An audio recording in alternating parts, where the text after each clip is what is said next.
Bonjour à tous. J'espère que tout le monde va bien et se retrouve en santé. Dans cette capsule aujourd'hui, le 1er mai 2020, je veux vous donner une mise à jour des marchés financiers depuis le dernier mois. Le mois d'avril a connu son meilleur rendement depuis les 33 dernières années, suite à une des baisses les plus rapides au mois de mars historiquement. Qu'est-ce que ça veut dire et qu'est-ce que ça veut dire pour vous?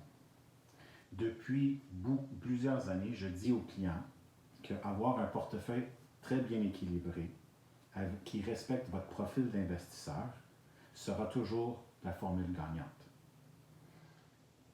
Je suis très fier de mes clients depuis le début de la crise qui se sont restés avec leur plan. Qu'est-ce que ça veut dire d'ici? Les marchés bougent très vite. Il va rester encore de la volatilité pour encore beaucoup de temps parce qu'on ne sait pas qu'est-ce que l'avenir nous prévoit. Par contre, les gestionnaires de fonds sont en train de s'ajuster constamment et essaient de prendre avantage de certaines sphères de l'économie et certains secteurs, dont le secteur bancaire, le secteur de la technologie, le secteur de la santé, tout ce qui est compagnie solide qui paye des dividendes. Donc, il y a toujours des occasions. Côté technologique, il y a beaucoup de monde qui travaille de la maison, donc qui se sont adaptés à une nouvelle réalité.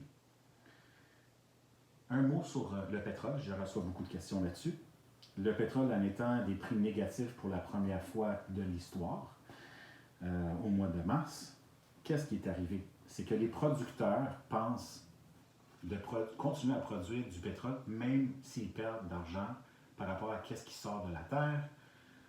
Ça vaut moins cher, ça vaut plus cher, autrement dit, de continuer à produire que d'arrêter, parce que si on arrête, les pompes peuvent se briser, ça coûte plus cher.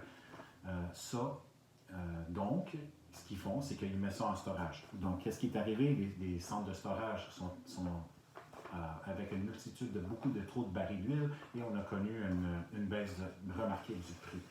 Depuis, par contre, les prix se sont stabilisés en prévision que les gens sortent du confinement et il va y avoir une consommation plus élevée dans les mois à suivre. Donc, il reste des opportunités partout. Ici, chez Assanté Laval, on continue à travailler, que ce soit de la maison ou du bureau. Le bureau en étant toujours ouvert. On est tous disponibles par téléphone, vidéoconférence, donc on peut être rejoint en tout temps. Ce que j'ai fait dans les dernières semaines avec beaucoup de vous, j'ai revisé vos plans financiers qu'on a fait depuis les dernières années. Et afin de voir où est-ce qu'on était, où est-ce qu'on est en ce moment et où est-ce qu'on va être. Afin de reviser, est-ce que nos objectifs sont atteints et est-ce qu'on est dans la bonne voie. S'il y en a parmi vous qui veulent reviser votre plan financier, envoyez-moi un courriel, on prendra un rendez-vous, ça me fera plaisir de voir où est-ce qu'on en est avec tout ça.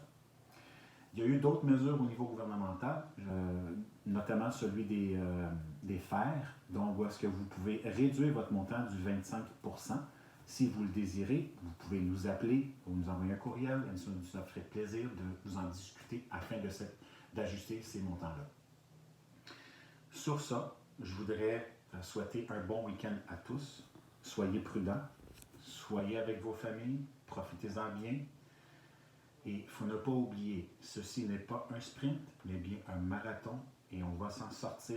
Prenez soin de vous et à la prochaine fois.